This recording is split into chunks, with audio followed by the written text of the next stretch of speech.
काय म्हणता बट्टो, बरे आहे का? नमस्कार आणि रामराम बाई साऱ्याने. दिवसाची सुरुवात झाली या पिल्लाचा लाड करून. आज ताई घरी येलो ती तर ताईने म्हटलं 2 मिनिटात काहीतरी खायला कर. तर ताई म्हणजे फक्त 2 मिनिटात मॅगी बनते. मग घरी होते पहिले गुलाबजामुन आणि हे फ्रुटी.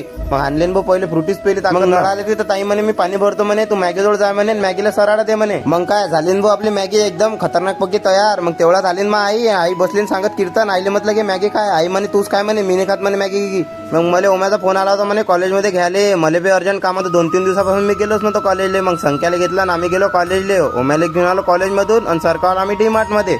मग डीमार्ट मध्ये आलो आणि हे चालू होते याचे कपडे हुसक असं करणं. मला माहित होतं घेणं तर कोणालाच काही नाही, पण ओम तरी बी कपडे हुसकू राहिलता. ओम्या म्हणे एवढ्या टी शर्टा पाहिला म्हणे, पण मला तर काही आवडले नाही म्हणे. संख्या म्हणे तू पाय म्हणे कोणती आवडते का म्हणे रित्या. मी म्हटलं चला म्हटलं समोर, काही काम नाही, टी शर्ट घ्यायच्या. मग हा पाऊर चड्डी, तर चड्डी काही आवडली नाही. मग डबल आलो बा समोर. करता करता पुरं डीमार्ट हिंडलो, शेवटी आलो बाहेर. इथं डीमार्ट मध्ये याचं कारण म्हणजे आम्हाला खायची होती सॉफ्टी तर खाणं झाली. आता बारी होती भाऊ पॉपकॉर्नची. मग घेतलं ओम्यानं म्या पॉपकॉर्न आणि आम्ही दाबूर आलो पॉपकॉर्न. संख्या म्हणे मी तर काही खात नाही म्हणे. मग सरका आलो, संख्याला सोडलं त्याच्या गाडीजवळ आणि आम्ही दोघं लागलो घराच्या रस्त्याला. ओम्या म्हणे पाहिजे म्हणे व्हिडिओच्या नादात आपण दोघं जण पळून जाऊ म्हणे. म्हटलं अबे नाही पळत, तू चाल म्हटलं, काही टेन्शन नको घेऊ.